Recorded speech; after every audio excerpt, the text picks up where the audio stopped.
Welcome to the Lehigh Valley Arts Podcast, where we explore the local arts culture in the Lehigh Valley. We'll be doing this through conversations with individual artists, administrators, and organizations. We'll explore all types of mediums with the goal of enriching local culture. Hey everyone, and welcome back to the Lehigh Valley Arts Podcast. As always, I'm Ben. And I'm Elise. And we want to thank you for tuning back in. A few days ago, we had the opportunity to go down to the Joint Coffee Company. We did. Yeah. I, for one, had a very delicious Italian soda with lavender and sage. What did you get?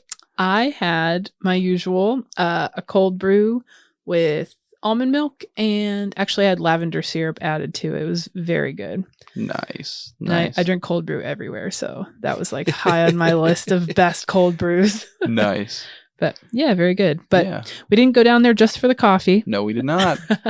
Our guest this week, artist Michael Lebson. His work is exhibited, I suppose, indefinitely down at the Joint Coffee Company. So we got to see that in person, which is really awesome. We did. He has a number of pieces on display, and there's a couple other artists on display there as well. There are. So Todd Juknovic, and I apologize, Todd, if I'm pronouncing that incorrectly, but you had some amazing art down there that I really enjoyed. There was one that was done, it was like a repetitive of up close faces, like baring their teeth. And I took so many pictures of that piece because I just loved it. In addition to Michael and Todd's pieces, there's a zine down there called The Shell of the Self of the Senses, which is a beautifully illustrated zine. And I would highly recommend checking it out. It's in the very, very back room on a coffee table. We're looking at the artwork on the wall, and you picked it up. You're like, do you look at this yet? But yeah, so. Yeah, it was super cool. Well, we have a great conversation with Michael Lebson coming up. Elise, would you like to read through his bio? Absolutely. Michael Lebson is a painter and mixed media artist based in the Lehigh Valley. An early life surrounded by inspirational artistic women and creative friends led to an honors program BFA at Syracuse University. Living in New York after graduating enabled Michael to dive into the art world epicenter under the emerging artist Federico Solmi from 2011 to 2012. Tutelage from Aaron Anderson brought Lebson back to the Lehigh Valley in 2016 and has been an influence there ever since. With double-digit exhibitions and nearly 50 major paintings sold, Michael Lebson's mission of creating art that recognizes the most important equities of our time, racism, identity-based, economical, or ecological, is presented by the beauty of relatable subject matter in multiples, all having similar components painted to be unique yet equally vital to the overall fabric of the painting conceptually and visually. The goal of each and every work he creates is to find some way for anyone in the world, of any age or background, to find something they connect with. Michael Lebson creates work that invites yet challenges at deeper inspection the meaning of life and how to make the world a better place with a genuine and positive approach, in the spirit of what art is meant to do, but with the goal to push what art can do even further. Technological developments in his work like 2D mixed media animations, 3D experimentation, VR immersion, and venturing into the growing NFT market increase the scope and reach of his artistic goals. Michael, thank you so much for coming in today. Welcome. Thank you. I appreciate that very much. I think Ben and Elizabeth and I have been following your stuff on Instagram pretty closely, so it's cool to have the opportunity to talk to you in person. Thanks. I'm excited myself. I don't know exactly what I'm in for, but I'm excited to get into it. So. Well, you've been doing a great job trying to maximize Instagram and the social media offerings that you can. I know that's one of the reasons that I love following your work so closely on there, is because it seems like you're experimenting with all the new options that Instagram will give you every day, which is super, super cool. Thanks. Yeah. You know, I feel like it's one of those things where I've put myself in a position to sort of really dive in and really invest the time that I know is necessary to really get back what like you put into it. Yeah. I feel like, you know, in some ways, I feel like my artwork does cater to certain elements that you just mentioned. So it kind of worked out, so to speak, where I feel like the transition into that has been easier than I would have thought maybe. And, you know, getting the returns, you know, it's slow. But yeah, like I kind of went through a long phase where I wasn't really advertising or posting, marketing. I kind of, I was still making work, not quite as fast as I would have liked to. But I'd say it was since the beginning of February where I really committed to posting once a day, giving myself maybe a day on the weekend to a day off type thing. But that was more just me to create more work, start posting again. And I'm enjoying it. I feel like when it comes to the, obviously my paintings, I've tried to optimize how to present those. I've always, I graduated with a background in computer art, so like animation, video game engines, all that type of thing. So I always really intended on my work to be whether some sort of digital basis, 2D or 3D. So the animation thing I always kind of wanted to do, but I never really like committed to doing it and trying to do it right up until recently. And yeah, it's been fun. Yeah. And then because of the experimentation, because I've even forced myself to be in front of the camera, that type of thing also, I feel like, yes, I'm trying to do as much as I can, and I'm unafraid of taking risks and stuff like that. Yeah. I mean, if something doesn't work, like I won't share it, but it feels like, if you enjoy it and you're trying your best, usually something fun comes out of it. So yeah, definitely. Yeah. Definitely. Yeah, I loved seeing the video with you in front of the camera the day after you got your first COVID vaccine. Yeah. That was super fun. And then I thought the popcorn animation was also standout. Thanks. Yeah. Oh, yeah, I love that one. Yeah. Thanks. The vaccine shot one was entertaining. I drank a lot of coffee that day. Yeah. So it was I was definitely I was very alert for that one. I definitely practiced the lines multiple times, but I ended up having fun with it. The sticker props, the joint stickers worked out really nicely for that. Yeah. And then in the post production, the cutting room, that was fun too. So I can imagine. Yeah. Yeah. And then the popcorn video is actually an example of the translatability of my aesthetic. And trust me, I have things waiting in the wings, like things similar to that. Yeah. And there's a lot of ways to push that too. And of course I could present that not even as an animation, I could present that as, like a still work too. I mean, there's a lot of things I can do with that. So yeah, I enjoyed that one a lot also. Yeah. Yeah. I loved how it was a departure from the paintings that you typically post, but still, like you just said, 100% within your aesthetic and the way that you present the grid on Instagram. Yeah. Yeah. Thanks. Super cool. Yeah, we and I mentioned this when you came in too, but something with a lot of our interviewees that's been a theme is how people are using Instagram to represent themselves, and everyone kind of has their own take on it. And yours is very branded and very very clean.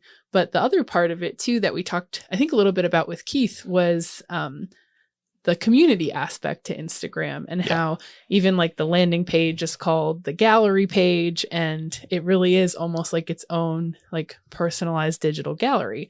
And I always see on there, like, I think anytime I've ever commented something, you'll reply like, "Thanks so much. That means a lot." And it creates such a personal connection to the artwork and the artist. So I guess my question is, who are you interacting with? Is it usually people you know? Is it people that are just finding your stuff on Instagram because it's on Instagram?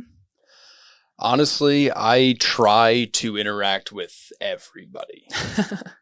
I really do. I mean, I know that's not really possible. And as time goes on, things change. Like, maybe there was somebody that you had a deep interaction with back and forth and it kind of like fades away or something. But just in a general sense, just like my artwork where it's multiples, the beauty of multiple people, multiple things. I try to put as much time into it as I possibly can.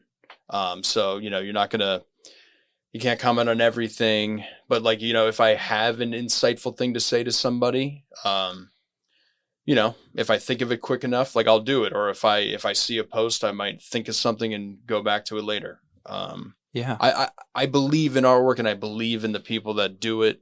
So, I have nothing to lose by giving somebody, a compliment or or, something insightful, or at least I think it might be insightful. Yeah.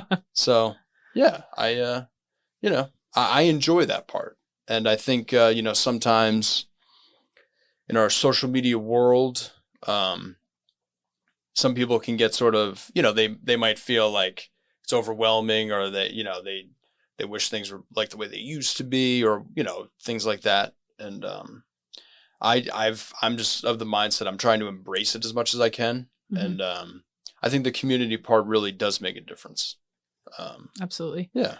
Because, somebody might not be able to buy a painting of yours or buy a video of yours or whatever it is, but it is like currency in a way to, have somebody say publicly, they stamp in whatever way they can, like, oh, I like this. So Totally. Yeah, definitely. Yeah. Mhm. So I enjoy that. Yeah. Well, I'd love to hear about your process for all of it, but particularly your paintings and working in multiples. So the interesting thing, I think, is I didn't start painting until I believed in exactly what I was trying to do. Mm. So for me, I was like making paintings and stuff like high school, college, all that type of thing. But in college, at Syracuse, so the computer art department was in like sort of like a smaller subset of the art school at Syracuse. Mhm. So ours was like a little more like experimental. It was called the transmedia department.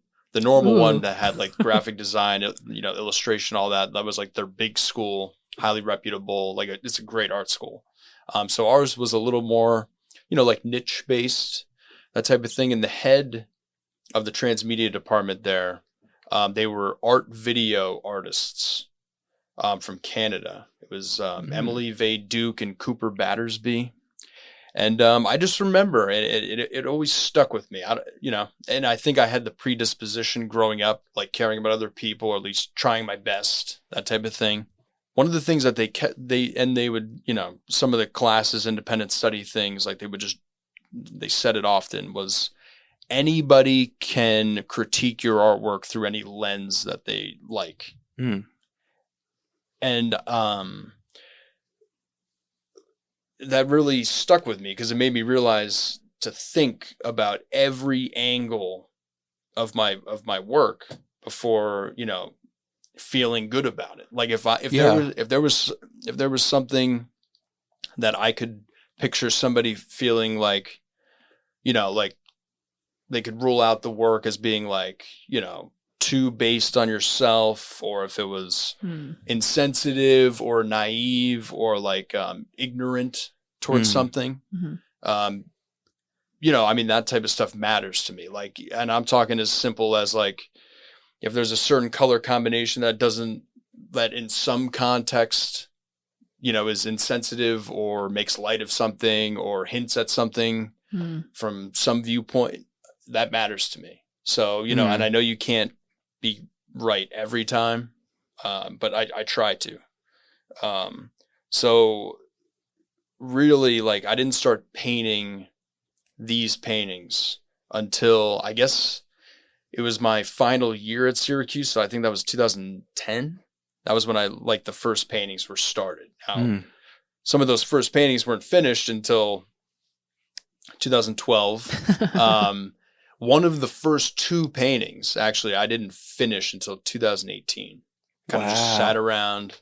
I always knew like where I wanted to go with it. It's actually the animation. Oh, okay. Oh, wow. So that was one of them where you could see I don't have pictures of it now, but like that painting stood in like a certain state for about 6 years before I started working on it again. Yeah.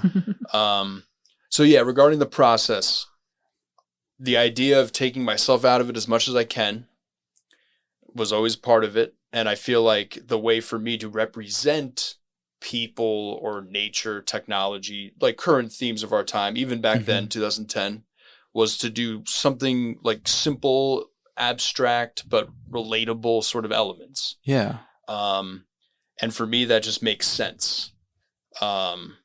Because, I think you can connect with some random part of it. Like if somebody just likes the color palette, I mean, that's a great start. Somebody might like the shape, it might remind somebody of something.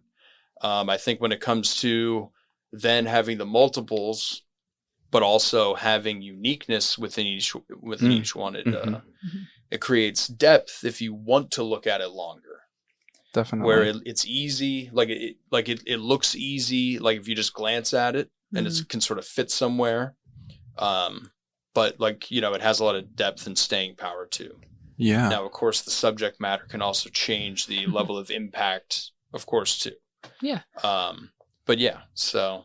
That's very cool. And Thanks. I didn't know about your education background. Yeah. And I think the first time I came across your stuff on Instagram, I looked at it and I immediately assumed, oh, it's digital art. Like it's just so clean and so like geometric. Even writing the description for your stuff, I was like looking up like geometry terms to make sure I was saying stuff correctly. But then the more I looked at it, I was looking at the variations in each of the rectangles, and I looking closer and zooming in, and Instagram's kind of small, but zooming in and going, oh, there's like paint brush lines here, like very faint, and then obviously read the caption and it says it's a painting, but just the visual aesthetic of it is such a nod to your education background too, in like an art and digital media kind of design work, but it's very clean. Thanks. Yeah. I try to go for like imperfectly perfect type thing. Like honestly, I actually don't really know too much about geometry and all that type of thing, but I feel like just from a simplicity standpoint, you're talking about fundamental shapes.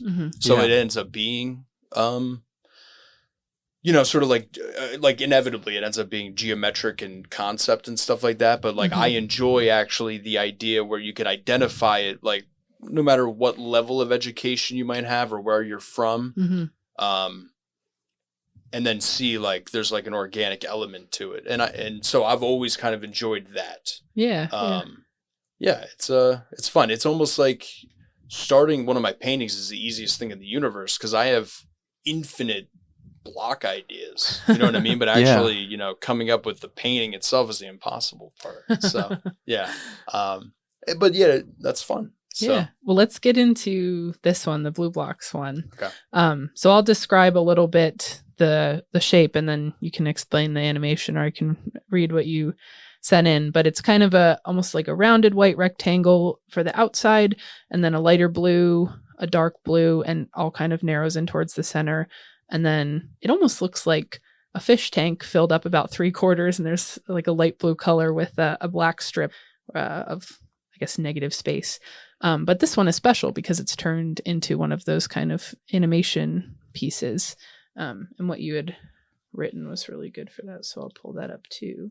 All right. So this first one, it's selected blue blocks.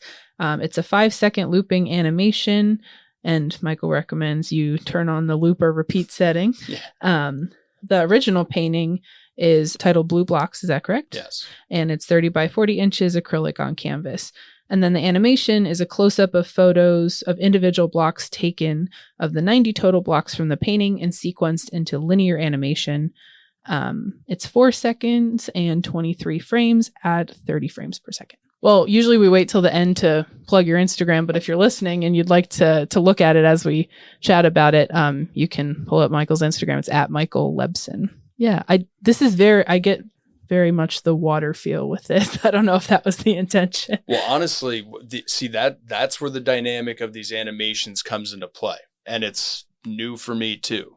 Of course, the actual painting, the block composition individually, like it has, I always knew like if it's blue, it's going to kind of look like water. If I do like how you said, like the sort of 3/4 full thing of a, enclosed shape that's sort of implying glass or some sort of like physical container thing. Again, I'm always hinting at things, but I never like want it to be exactly something.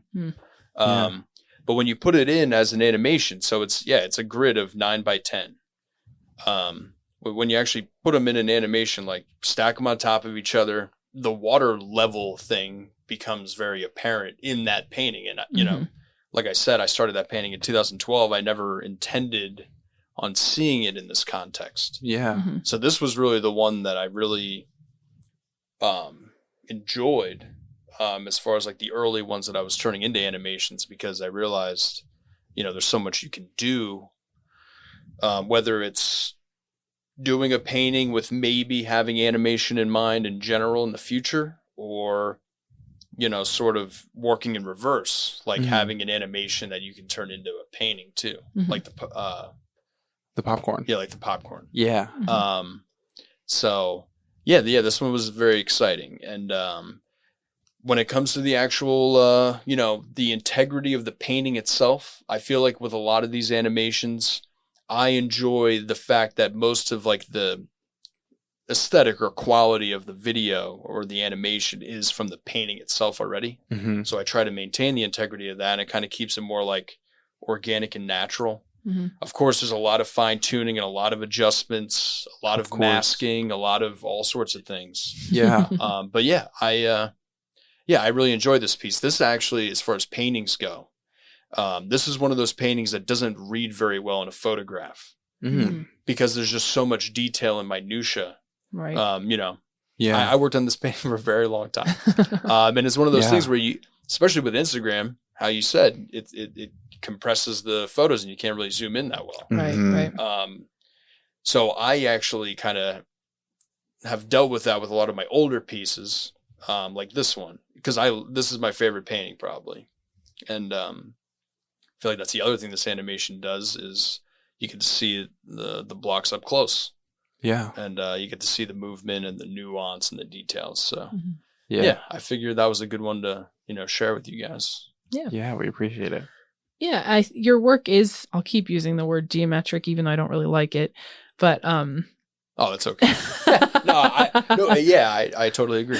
It makes sense. But with that piece, with any of your pieces, and it becomes, the organicness of it becomes more evident with the animation, but you could measure and ensure that each of the blocks that you do in any of your pieces are exactly the same tone and shade and size, but you don't. And that's why I really like the animation part, because you do get the it's not so subtle variation when you see it in the animation form, but when you see the animation and go back and look at the painting, I think you definitely notice it more. Yeah, the imperfect parts of the imperfectly perfect. Thanks. That's, again, so like, obviously, I feel like I know a decent amount about art history, but not that much. Like if I were to do exactly perfect line work and all that type of thing, I mean, there's artists that really did that and probably, you know, went as far as, you know, they could have gone. Or like, you know, there's nothing I really could have added, like, you know, Frank Stella. You know, there's all sorts of artists from back then, Sola Witt, where I kind of knew the whole basic shape thing. Yeah. I needed to really, from a visual standpoint, make it different. Of course, multiples, I mean, you know, start with Andy Warhol. I mean, you know, the idea of multiples then is already something visually that isn't new, unique, or anything either. Yeah. So for me, because like the idea of trying to make the painting sort of represent the idea of the beauty and uniqueness of people in an abstract way, so it's more relatable, it kind of just worked out where like all three of those things, simple shapes, multiples, and my way of making relatable pieces for anybody to connect with, it kind of just worked out. So, you know, like hard edge geometric paintings, you know, I do respond to work like that. You know, I follow a lot of those hashtags and all that type of thing. You know, I love that type of work. But for me, I'm intentionally not doing that. And I'm sure there will come a time where I do a painting where it's meant to be exactly, you know, that type of thing. But in time, maybe it'll happen tomorrow. Who knows? We'll see. Yeah. And you posted recently with the magnets. Yes. And that has been particularly fascinating to me as well. I'd love to hear about how that idea came to you in the first place. The idea of trying to expand my work as far as like, materials, reach, price points, I guess, all that Yeah. type of stuff. Again, a lot of these things are things that I sort of had in mind a long time ago. Again, simple shapes. You can, have those printed pretty easily, like individually. The idea of like whatever material it being on, as far as like it either being suitable for a certain type of market, or if you're trying to keep it more like in the high art realm. So the magnet idea, I've had it in mind for a while, but a lot of it was sort of like R&D, testing things out and stuff like that. But the idea that I can make full on paintings with magnets. Yeah. And some of the things I don't want to talk about specifically quite yet, because I actually the piece that the sneak peek piece, Yeah. it's in the process of being registered for copyright. Oh, wow. Which is awesome. And I would like to have it registered, just because it's a combination of like a bunch of different things wrapped into one. Mm-hmm. Yeah. So I'm still waiting on that. So like the magnets themselves. I mean, all of this stuff also crosses on productivity too, where like me doing the animations, that's me taking the close-up shots of the blocks, which I can use for prints. All the stuff works like in tandem for the same goal. Yeah. So the magnets, if I just have beautiful high-res photos that like I color correct, clean up, all that type of thing. Yeah. Once they're printed, then I can make the imperfect perfect thing happen again with the way I cut them. Where like the borders are wobbly, that type of thing. Yeah. And then the surfaces, as far as making them like real paintings, that's the part that I don't want to talk about yet, because that's sort of in production. Yeah. But the idea that I can, sell these individually as like, cool, gifts, or, just random things to pick up for your car or refrigerator. Yeah. So it kind of works all along the way, but keeping in mind like the level of quality to make sure that they can be used all the way up and down, like the price point scale. Yeah. If you have to call it that. Yeah. The accessible medium, and then Yeah. And that accessible medium is what has drawn me to it so much. Is it's cool that you can scale it up or scale it down depending on what you have available to give. And there are so many people out there that want to support artists, and they simply don't have the means to buy a $1,500 painting at the cheapest and going on from there. Yeah. So it's really fascinating to me when artists decide to create something from the beginning at a more accessible price point. Yeah. Yeah. Well, I'd like the $1,500 painting, but well, yeah, for sure. Yeah, and I enjoy that too. I mean, just like my artwork is meant to be accessible from a visual standpoint, like to take it in. So I also feel like having that literally from a cost perspective, that's equally as important. Yeah. So I mean, the magnet thing is a great example of that. And I have other things of that ilk coming in the future too. So that's super exciting. Thanks. Cool. Yeah. Everybody keep an eye out for it. Yes. You also shared with us a painting. So this piece that you shared, it's titled Alternating Blocks, done in 2021 by Michael Lebson. It's acrylic on canvas, and it's 36 by 48 inches. This piece consists of a black background and 16 rectangular blocks stacked 4x4. Each of the blocks is painted in a way that forces the shape off of the 2D canvas. The layers of the blocks start with a grayish-blue rectangle with a light blue rectangular prism over the top. The appearance is such that the inner part of the prism is cut out, leaving only a thin, light blue frame around the perimeter. Inside the frame is an alternating corner pattern of yellow and red. However, the blocks are not all the same pattern. Each is done in the same style, with either the pattern of yellow and red switching, or the corner pattern pointing towards a different exterior corner of the rectangle. This piece is currently on display at the Joint Coffee House in downtown Bethlehem. So, in addition to Michael's Instagram, you can go and check it out there. Mm-hmm. Yeah. I honestly think this is one of my favorite pieces of yours. Thanks. I'm very much a yellow and red person. Yeah. And the color is very commanding. I really like it. Thank you. Actually, you know what? That painting, so like the yellow and red combination, that's one of those things that from 10 years ago, I always knew that was like one of the major sort of patterns I wanted to use in paintings, and I was kind of saving it. Mm. And yeah, so here it is 10 years later. Yeah, like I feel like that's a great example of a primary color palette. Mm.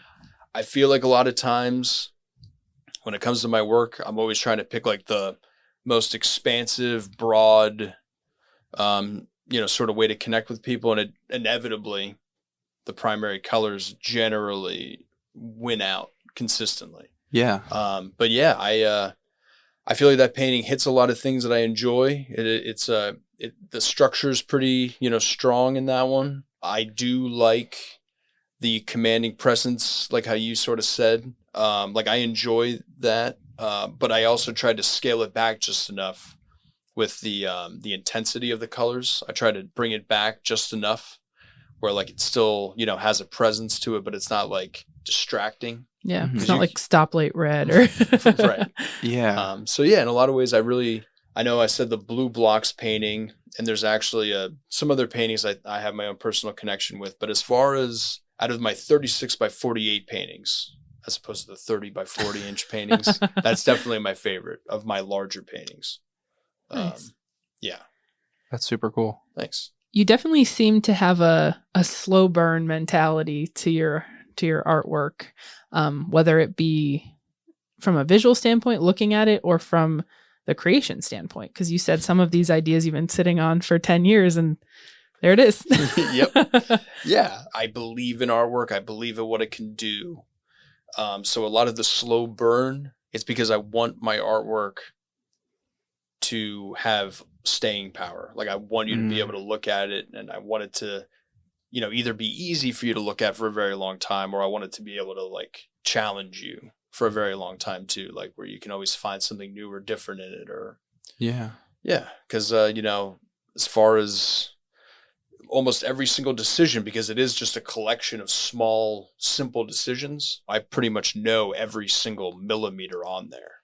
Yeah. Of course. And I care, and I, like sometimes a random dot, when I put it down, I'll look at it for a while, and if it bothers me, I'll erase it and I'll try again, and I'll just keep doing that over and over. I mean, a lot of my artwork is almost like sculpting, just layers and layers. Yeah. And a lot of times tiny decisions can add exponential amounts of time to the actual creation too. Like, nudging a line over means I have to go over every single thing on every single block in that same spot. Yeah. So the slow burn thing, I feel like that's part of my aesthetic visually, but I do enjoy feeling like I'm in command of what I'm trying to do. And the slow burn thing, I think, is important for visual art. So yeah, I'm glad that you noticed that. Yeah, I think it was like a month or two ago, but there's actually an international holiday that some museum came up with it, but it's called Slow Art Day. And it's where amount of time that someone will look at a painting or look at a piece of art in a museum is like under 20 seconds. Yeah. So Slow Art Day pushes the idea of standing and looking at something for 30 seconds. And then there's all these prompts that go with it, like look for something imperfect, or look for this, or look for that. That's awesome. And that was around the time when I started kind of looking at your stuff on Instagram. So I got really excited because I started like digging and looking at stuff and looking at corners. And then not too much longer after that, we were in here doing the podcast, and Ben said, "Have you heard of Michael Lebson? His stuff on Instagram, it's so cool." I'm like, "Yeah, I have actually." That's funny. So yeah, Nice. I like that slow burn kind of artwork. Yeah. It has keeping that in mind, it has a very Rothko feel to it, where it's something that you can look at and then walk away from. But if you look at it and keep looking at it, it will keep getting deeper and deeper and deeper. And very methodical in its plan. Yeah.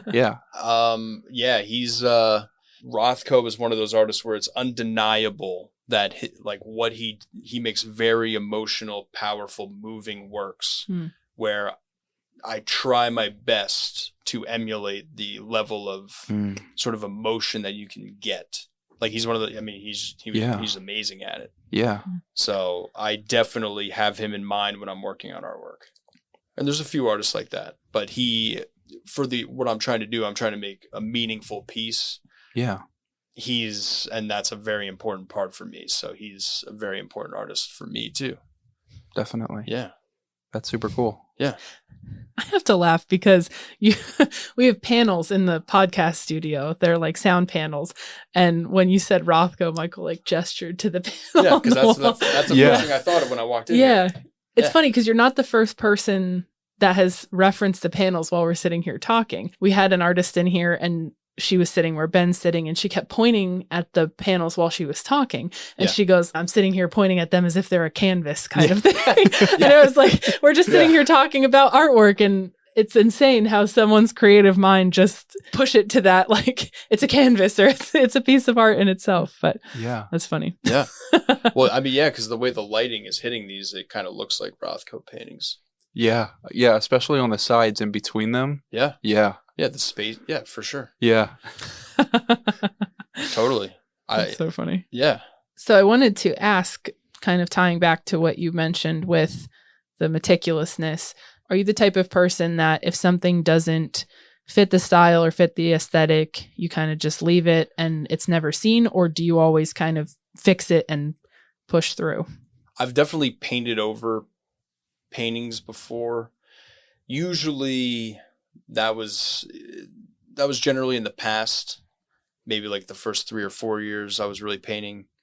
Because really, if you start with something that has some sort of foundation, I mean, you can get to where you want to go from it no matter what anyway. Like I was saying before, there's a lot of options that I have starting out with a painting. So even if like the painting isn't going in the direction that like I initially thought, a solution quickly reveals itself. And honestly, sometimes painting over paintings, I don't mind either, because as long as the actual visual texture is still appealing, I don't mind that layer of depth. So generally, I usually will finish a canvas. It might not be the painting that I wanted it to be. But, you know, the level of finish and the meticulousness element from a visual standpoint also varies too. Trust me, if I was able to make sort of gestural versions of these, which I do it a lot. A lot of times my underdrawings can look just as good or better than sometimes finished paintings, you know, in a way. But it's like I don't trust myself to actually release that. They got to be, you know, I mean, they got to be perfect in that own way. Like I got to make sure that the actual, like, you know, strokes of the brush stroke like are exactly right then too. So I'd be like tightly fixing a brush stroke like within a brush stroke. So generally there's no painting that goes wasted. And you know, I enjoy that part too. It gives me a connection to the piece then in whatever way it ends up being. So you said believing in yourself as an artist, and believing in the power of art. And at the beginning, you mentioned understanding and believing in your mission. I'd love to hear you talk more about what that looks like for you. My mom, she was an artist. She painted when I was growing up. Her and my dad, she started an artwear and clothing business. And it was essentially like shirts, t-shirts, sweaters, cardigans, button-up shirts, where they would take fabric and that, you know, they would apply it to the shirts, and then they would paint like the borders and like certain details and elements. A lot of my aesthetic actually comes from that, because a lot of the shirts were sort of like centered and like sort of perfect, imperfect compositions of the different, you know, subjects, whatever it was. I mean, a lot of them were floral designs. Some of them were like, you know, sun and moon designs, stars, that type of thing. You know, boats, cowboy boots. I mean, all sorts of things where like, you know, they were arranged in such a way. And then they had like these sort of glitter, like gold or silver paint borders. And then like, you know, if there was sort of like a pattern on the boots, they would like put, dots of paint on it in certain spots, or like little like sort of squiggly lines. And then there would be like sort of aesthetic elements added to the outsides of them, where like, sort of like curved lines with like little points at the end. And I genuinely sort of identified with that. I mean, she was a mom too, and she was busy. She had other jobs also. So, I mean, she, from an artistic standpoint, I always believed in her artwork also. Yeah. And they did that from, I think it was 89 to 2001. Just different jobs, sort of like, and we were older at that point. I think 2001, I must have been 14 or something like that. We were a little bit older, so Yeah. just times like it was just time for the business to end. But they actually made money doing that. They would go to the Pocono Bazaar. It was a flea market in the Poconos. It doesn't exist anymore. But yeah, it was actually an awesome environment too. I know when I was younger, I kind of dreaded it, sort of thing, because like it was like an hour drive there and back, and then you're like at this place on the weekend.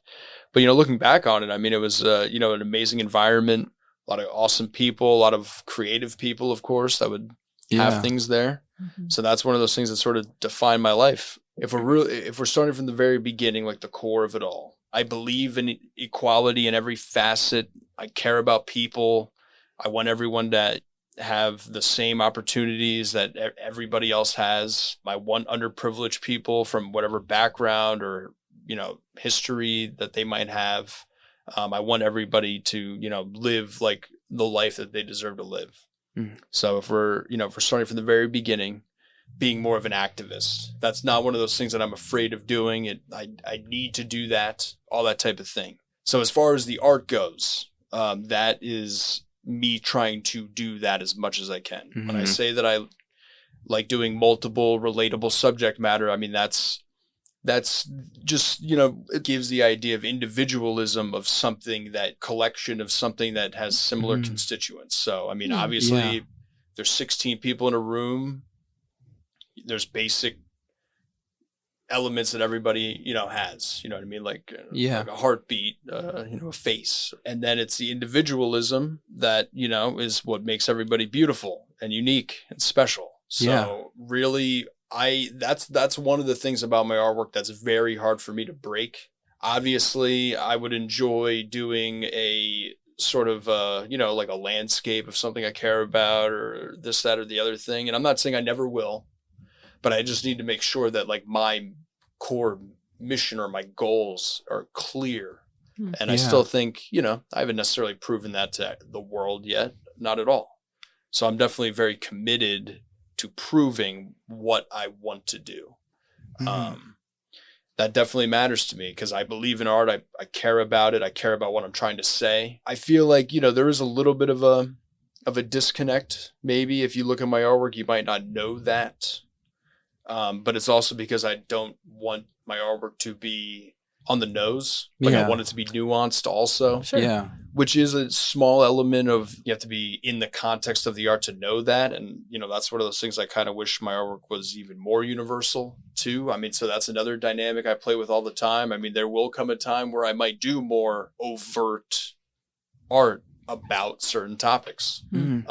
I take into account my background, the fortune that I have of my upbringing, and how I've had it easier than a lot of people based on all sorts of things. This is an art podcast. I mean, gender, skin color, all that type of stuff. I mean, that's stuff that I think about every second when I'm painting. I don't want to take things for granted, and I try to recognize that and share that with others. How I want my artwork to be about everybody else. The mission, actually, yes. I'm glad you brought that up because it is very clear.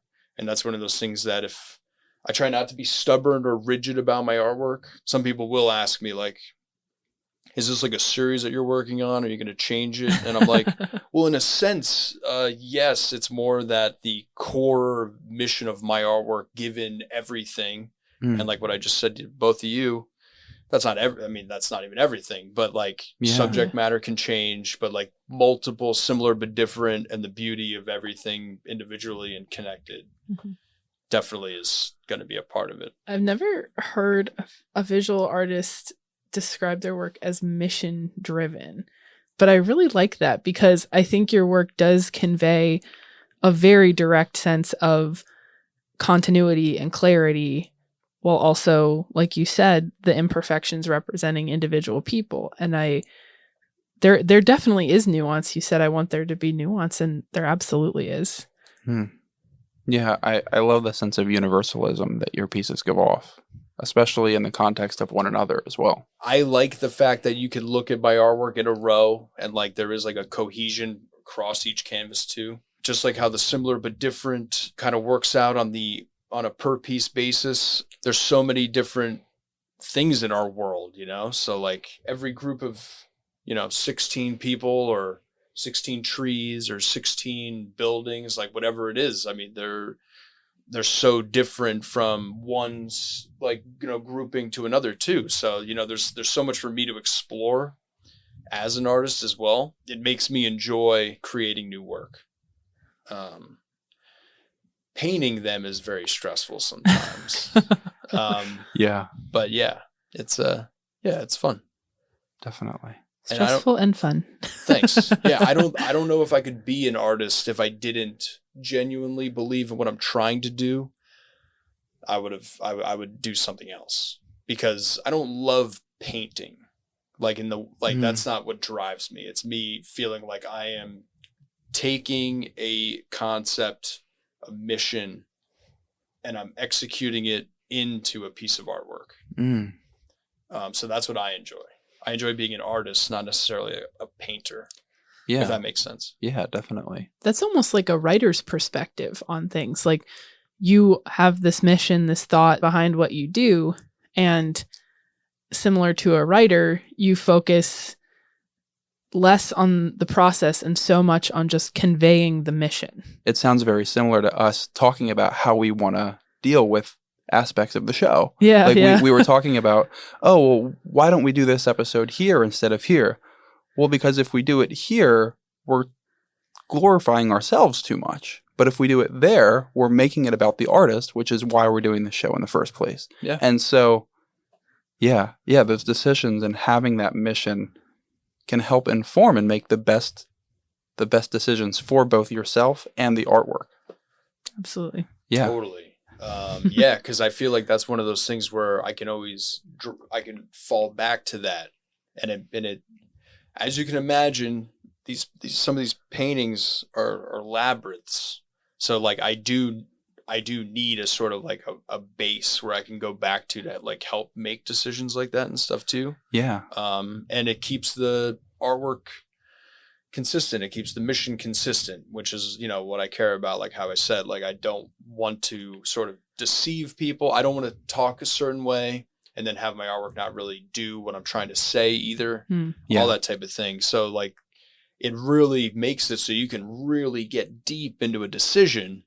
But that's the part that I enjoy. Like I enjoy, like, I'm talking like sort of abstract visualization right now, but like, if I'm like 20 steps into some sort of if then of where to go or what to do about a given, part of a painting or anything involving the painting. Yeah. I enjoy the fact that like it's a conscious decision. I love hearing that from you also. Thank you. Yeah.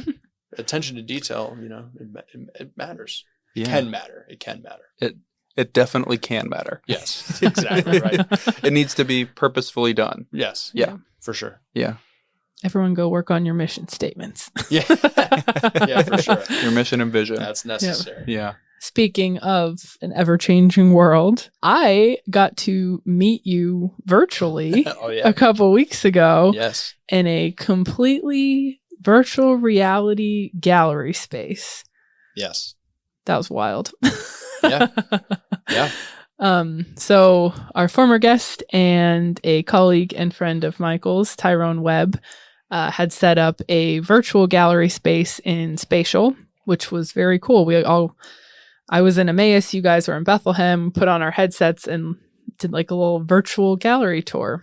Yep. Is that something that you're kind of interested in, that like expanding technology? I know you mentioned your minted NFT work and... Yeah, Tyrone has really, I've been working with him and Kate Kate Hughes. They started this like little group 5 months ago, I think, and it's just we're just creative people trying to do creative things, and like it's kind of just leading in multiple directions. That's what it's called. And we met in Spatial, and so in a lot of this NFT world, which is happening, and it's been happening, but I think it got bigger probably in the last half year to a year. But yeah, so Tyrone has really been diving deep into that whole world, and so have I. The virtual gallery concepts, whether it's NFTs or not, there's so much. I mean, there's so much to talk about. I have an Oculus Quest 2, and Spatial is one of those examples where it's like Zoom, but like in 3D. Mm-hmm. So you can actually meet people in a space, look at things, sort of interact. It's exciting. So as artists, it's very interesting because concurrently with all of this other stuff in art, the NFTs and what they mean and what they can do for artists is incredible. So it kind of makes sense that in a more like digital based art market, mm-hmm. there's a virtual reality sort of setting to actually interact with these and meet with people globally, share artwork that's either purchased almost as like a museum or sharing art that's for sale. There's so many things that you can go and do with that. And we're working on a bunch of new things, every day. Of course, everything changes daily too. So, I mean, it's the Wild West, but it's exciting. And I'm enjoying it. I minted 4 NFTs. Actually, it was just a few days ago. Again, I've been doing a lot of research on it and sort of like looking at the different marketplaces, all that type of thing. But I figured I kind of just had to dive in because like there's so many things that you wouldn't even think of wondering or questioning until you actually had them made. So I'm learning a ton every day, and I've got a lot of great contacts and people that are helping me. And then, with Tyrone and Kate Hughes, and myself and, everybody else that's part of that group, we have a great foundation for exploring this like new world together. Yeah. Again, I've done a lot of research on like, the market and the, and everything that goes into that. My artwork it translates into the digital realm easily, whether it's because of the content or aesthetic. But as far as like animating it, turning these paintings into animations, it creates sort of a separate work that stands on its own. Because that's the goal of these animations, is that I, in theory, want them to stand on their own. It gives me the opportunity to still have the physical piece. Again, you can actually have the physical paintings tie in with an NFT. I mean, every option is available, of course. But for me, I can take a painting and push it that much further in a way that I couldn't have done it physically. Yeah. And now there's a place to share those, like sell those. So I mean, for me, there's no, I mean, it works out perfectly almost. I'm not saying that I'm gonna, like it's gonna fly off the shelves or anything like that. I mean, because I just minted these things like 3 days ago. Yeah, I've been doing a lot of research and all that type of thing, and working with it with a lot of people. But so for me, it kind of works out great. It gives me the opportunity to actually take the risks as far as time goes to really do some bigger projects that I'm with like full intent of being purely NFTs, potentially.